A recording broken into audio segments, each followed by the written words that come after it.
Halo teman-teman dan ibu dosen, perkenalkan nama saya Reynaldi Marcelino Rivaldo Saumena, nomor NPM saya 12155201220157. Saya akan membahas materi 1 sampai 6.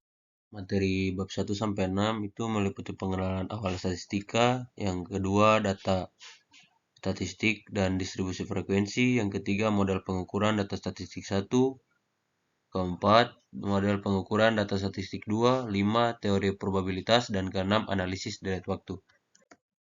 Yang pertama, pengenalan awal statistika. Pengertian statistika. Statistika adalah sebuah ilmu yang mempelajari bagaimana cara merencanakan, mengumpulkan, menganalisis, lalu menginterpretasikan, dan akhirnya mempresentasikan data.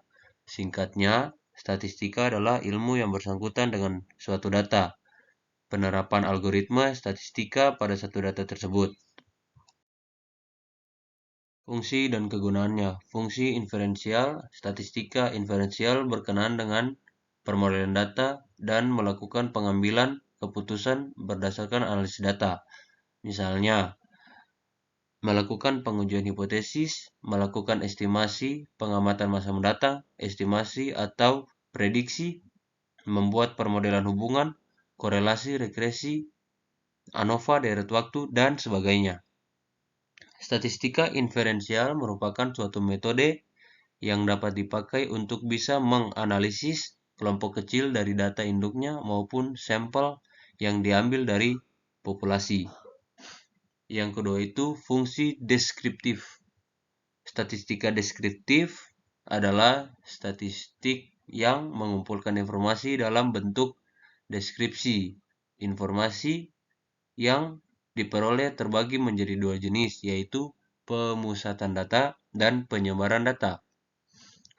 Pemusatan data memberikan informasi tentang nilai rata-rata, nilai tengah, dan nilai terbanyak dari himpunan data.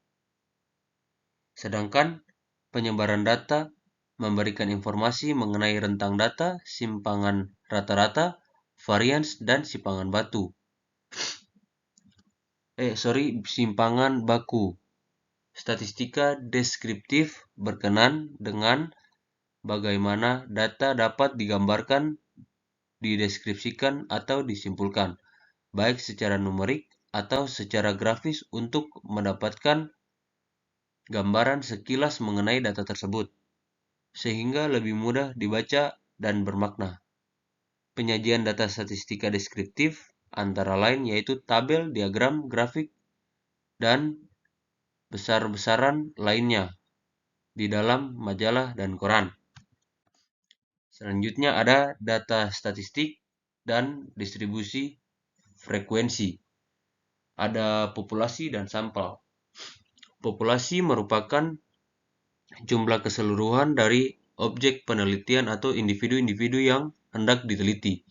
Individu atau satuan ini bisa dalam bentuk orang-orang, peristiwa, benda-benda, dan lain sebagainya. Beberapa definisi populasi tersebut menurut para ahli, yaitu sebagai berikut.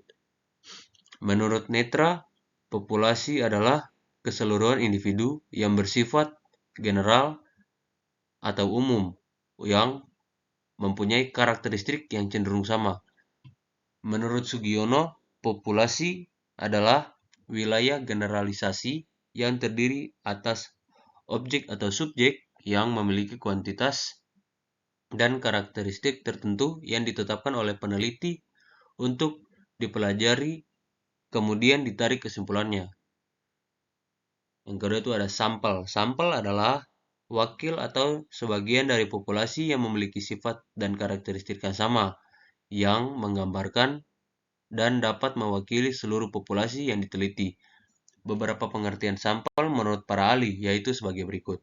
Menurut Sugiono, sampel diartikan sebagai bagian dari jumlah dan karakteristik yang dimiliki oleh suatu populasi. Menurut Arikunto, sampel adalah sebagai bagian atau wakil dari populasi yang diteliti. Ya, selanjutnya model data statistik 1 dan 2. Nilai sentral. Nilai sentral suatu rangkaian data adalah nilai dalam rangkaian data yang dapat mewakili data tersebut. Suatu rangkaian data dapat biasanya memiliki tendensi atau kecenderungan untuk memusat pada nilai sentral ini. Selanjutnya tuh ada macam-macam nilai sentral.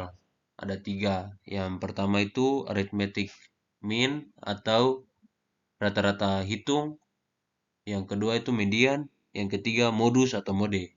Masuk ke model data statistik 2, ada macam-macam ukuran terletak. Itu ada 3, yaitu yang pertama 1 kuartil atau K, desil atau D, 3 persentil atau P. Kuartil K adalah ukuran letak yang membagi suatu distribusi ke 4 bagian yang sama. Yang kedua, desil. Desil dari suatu rangkaian data adalah ukuran letak yang membagi suatu distribusi menjadi 10 bagian yang sama. Dan terakhir ada persentil atau P. Persentil suatu rangkaian data adalah ukuran letak yang membagi suatu distribusi menjadi 100 bagian yang sama besar. Ukuran penyebaran data itu ada 4. Yang pertama range, varian, standar deviasi, sama coefficient of variation atau CV.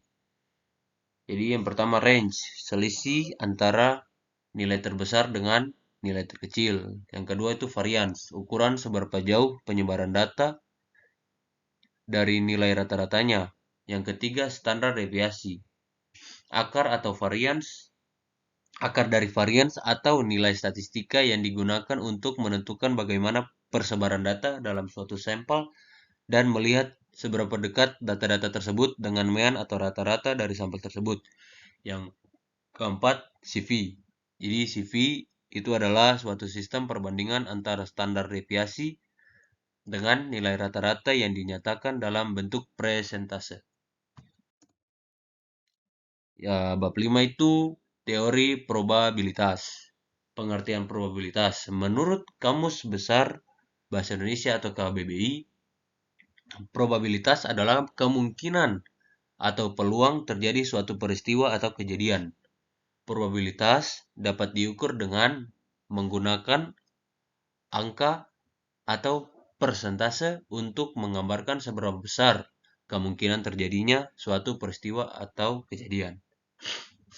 Yang kedua ini ada rumus probabilitas. Peluang kejadian. Peluang kejadian adalah nilai yang menggambarkan kemungkinan tentang terjadinya sebuah kejadian yang dilambangkan dengan P kurung A.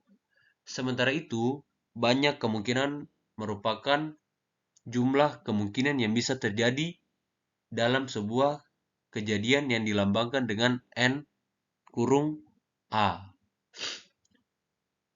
Yang selanjutnya, ruang sampel. Ruang sampel adalah banyaknya sampel yang ada dalam sebuah kejadian atau himpunan dari semua hasil yang memiliki kemungkinan untuk terjadi dari suatu percobaan. Hal ini dilambangkan dengan huruf N kurung tutup S kurung buka S kurung tutup titik. Rumus probabilitas ini adalah PA sama dengan NA atau NS. Yang keenam, terakhir adalah analisis deret waktu. Pengertian deret waktu. Deret waktu didefinisikan sebagai kumpulan observasi atau amatan yang dibuat secara beruntun atau sequentially atau berurut sepanjang waktu. Biasanya observasi dalam deret waktu tidaklah bebas atau bisa dikatakan berkorelasi. Dengan demikian, urutan dari observasi menjadi penting.